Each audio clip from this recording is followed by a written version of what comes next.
चलिए ठीक है, नेक्स्ट यहाँ पर बातचीत कर लेते हैं हीरो मोटोकॉर्प के बारे में। 4,956 पर ट्रेड होता हुआ नजर आ रहा है। इसमें भी जो है वो करीब 3.5% की गिरावट हमें देखने को मिल रही है। अगर हम इनका सेल्स का डेटा देखते हैं तो उसमें पिछले साल के मुकाबले इस साल अच्छी खासी इनकी बिक्री हुई है। और अगर हम स्कूटर की बिक्री की बात करें तो वो 53.19% से बढ़कर के 0.66 लाख यूनिट रही है। मोटरसाइकिल्स की बिक्री भी 5% से ज्यादा देखने को मिली है। सर, हीरो मोटोकॉर्प पर आपका क्या नजरिया है? देखिए मैम, काउंटर बेहद शानदार है। अगर ऊपरी लेवल की अगर हम लोग बात करते हैं तो वीक ऑन वीक भी इसके अंदर बहुत तगड़ी गिरावट यहाँ पर विटनेस होती हुई नजर आई है। अगर मैं रिसेंट हाइस की अगर मैं बात करूं तो दिसंबर महीने में 6,310 6,388 की जो हाई है, उसके बाद में एक काउंटर जो है वो काफ़ी रिट्रेस होता हुआ भी नज़र आया है।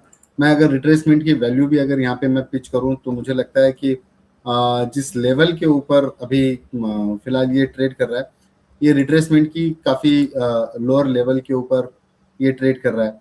अभी क्लीन ब्रेकडाउन देखने मिला है। 20 डेमा और 200 डेमा के बीच में ये प्राइसेस ऑसिलेट कर रही हैं। मुझे लगता है कोई भी गिरावट till 4,750 4,800 levels would be a good buying opportunity. लेकिन वो स्टैगर्ड वे में करना है। आपका नज़रिया बेहद लंबा होना चाहिए। लोग जब आप जैसे चैनल्स के ऊपर हमें देखते हैं और आपकी सवालों को देखते हैं तो उनको ट्रेडिंग का व्यू ज़्यादा इम्पोर्टेंट रहता है। बट अगर जो निवेशक अगर हमें देख रहे हैं यहाँ पे, तो मुझे लगता है कि 4,650 700 ये रेंज जो है, या 750 तक की जो रेंज है, उस रेंज में एक्यूमुलेशन किया जा सकता है। जितना भी पोर्शन आपको पर्टिकुलर स्टॉक में डालना है, उसका 10% 15% आप डिप्लॉय कर सकते हैं। चलिए ठीक है, तो आप इस सलाह को बिल्कुल देख करके चल सकते हैं। नेक्स्ट हम बात कर लेते हैं फोर्स मोटर्स की। यहाँ पर भी इन्होंने अपना डेटा जारी किया है जिसमें उन्होंने कहा है कि मार्च की इनकी जो बिक्री है उसमें 14.4% की बढ़त देखने को मिली है। हालांकि मिडिल ईस्ट टेंशन की वजह से इनका जो एक्सपोर्ट है उसमें गिरावट देखने को मिली है 22% की। सर, एक महीने में जो है इसमें 30% से ज्यादा की गिरावट देखने को मिली है। आपका नजरिया इस पर क्या है और करेक्ट होगा ये? देखिए,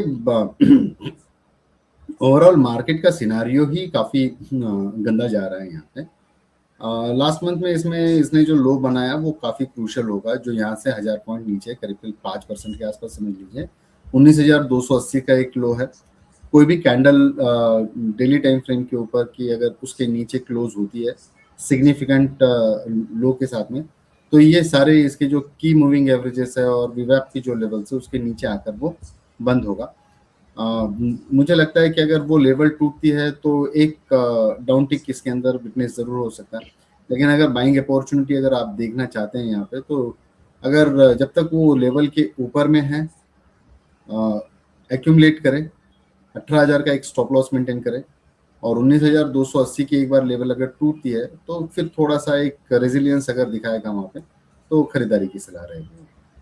चलिए ठीक है, नेक्स्ट यहाँ पर टीवीएस मोटर ने भी जो है अपने सेल्स का डेटा शेयर किया है। उन्होंने कहा है कि कंपनी का कुल सेल्स जो है वो मार्च में 25% बढ़कर के 5.1 लाख यूनिट रही है, जिसमें से टू व्हीलर्स की अगर सेल्स की बात करें तो वो रही है 4.98 लाख। थ्री व्हीलर्स की बिक्री जो है वो 21,224 यूनिट रही है। और ईवी की अगर हम बात करें तो ये 38,877 यूनिट्स उन्होंने फाइल की है। सर, टीवीएस मोटर पर आपका नजरिया 3,319 पर चल रहा है आज। सिमिलरली यहाँ पर भी जो है गिरावट देखने को मिल रही है। क्या राय रहेगी आपकी?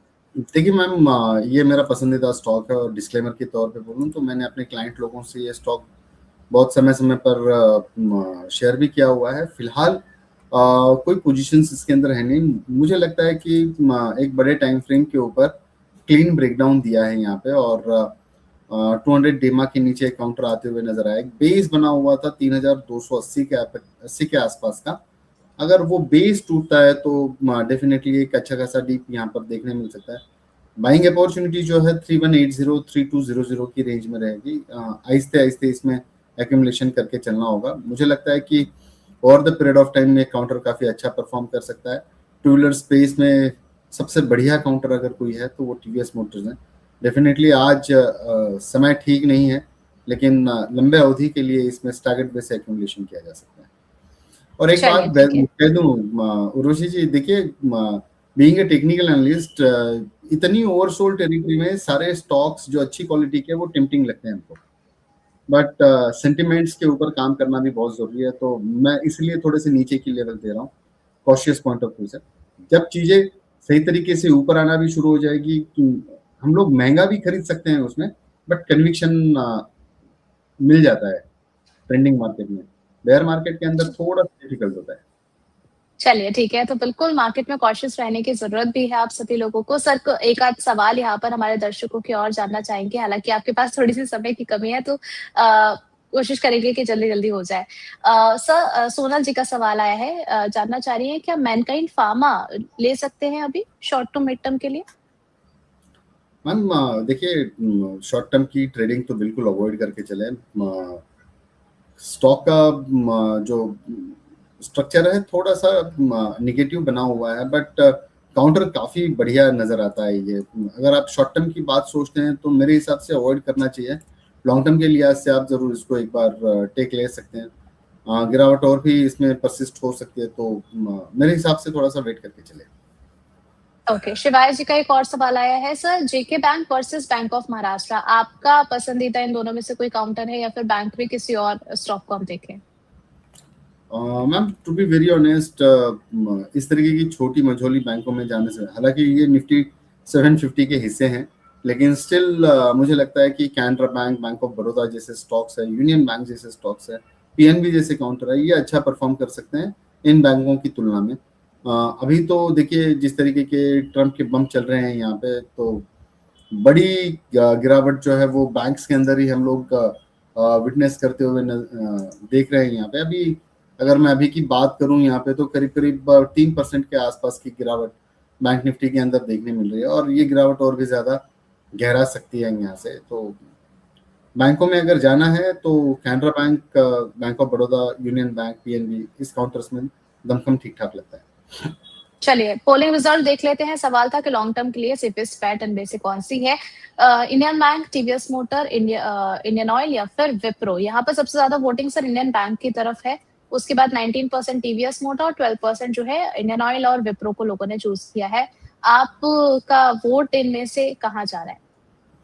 डेफिनेटली इंडियन बैंक का जिस तरीके के नंबर्स इन्होंने दिए हैं अभी, और कासा को लेकर बाकी सारी बैंकों की तुलना में ये बैंक ने अच्छा खासा परफॉर्म किया हुआ है। तुलना में बोल रहा हूँ कि ये कंपैरिजन में थोड़ा सा अच्छा परफॉर्म करते हुए भी नजर आया है, इसलिए इंडियन बैंक को तवज्जो मिलना लाजमी है। फिलहाल ट्रेडिंग पॉइंट ऑफ व्यू से किसी में भी अपना हाथ जलाने की ज़रूरत नहीं है। अगर आप लंबे अवधि के निवेशक हैं तो स्टैगर्ड वे से आप इसको ज़रूर एक्यूमुलेट करके चल सकते हैं।